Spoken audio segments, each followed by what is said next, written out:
बाद जातिवाद का युद्ध खत्म हो जाएगा। मैं यीशु के आने के पहले की बात बता रहे हैं, बाद की बात नहीं। यीशु के आने से पहले हर कलीसियाओं के झंडे गिरा दिए जाएंगे, हर अपना अपना परिचय खो बैठा होगा।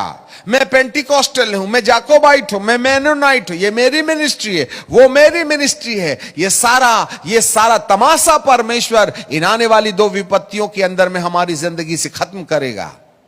और जब हम सब भाई होकर के प्रभु की कलीसिया बन जाएंगे, ये कहते हैं मेरी कलीसिया, ये कहते हैं मेरी मिनिस्ट्री, ये कहते हैं मेरे लोग, ये कहते हैं मेरी सेवा, प्रभु कहते हैं सब तुम्हारी तो मेरी कहां गई।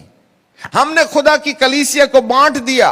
बाइबल का परमेश्वर कहता है मैं कलीसिया बनाऊंगा, मत्ती 16, 17, 18, I will build my church upon this rock. मैं बनाऊंगा, कलीसिया मेरी है ना कि तुम्हारी। ये आपकी भूल है जिसको आप अपनी कलीसिया कहते हैं। ये आपकी कलीसिया नहीं है, आपकी संस्था नहीं है, ये कलीसिया मेरे प्रभु की है। और जिसकी कलीसिया जिसकी है, यदि आप किसी कलीसिया को मेरी कलीसिया है कहते हैं, प्रभु कहता है इससे मेरा कोई लेना देना नहीं है, वो मेरी नहीं हो सकती। जो आपकी है वो मेरी नहीं है, जो कलीसिया आपकी है वो मेरी नहीं है, जो सेवा आपकी है वो मेरी नहीं है। मेरी सेवा है। यदि तुमको मेरी सेवा करना है तो मेरे सिद्धांत का अनुसरण करना पड़ेगा।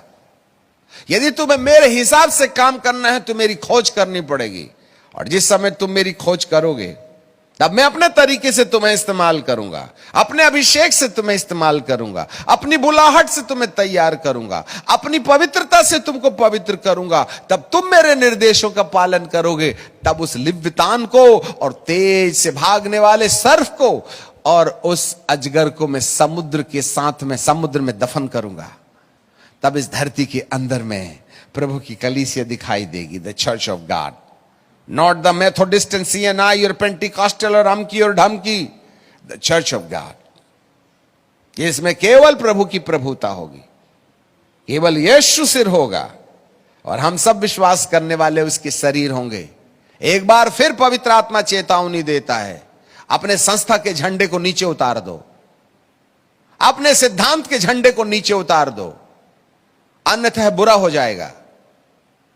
अपने नाम, अपने घमंड और अपने स्वाभिमान को माटी में मिला दो। उतर जाओ अपने घोड़े से जिस पर शाऊल चलते रहा है, बन जाओ पाउल।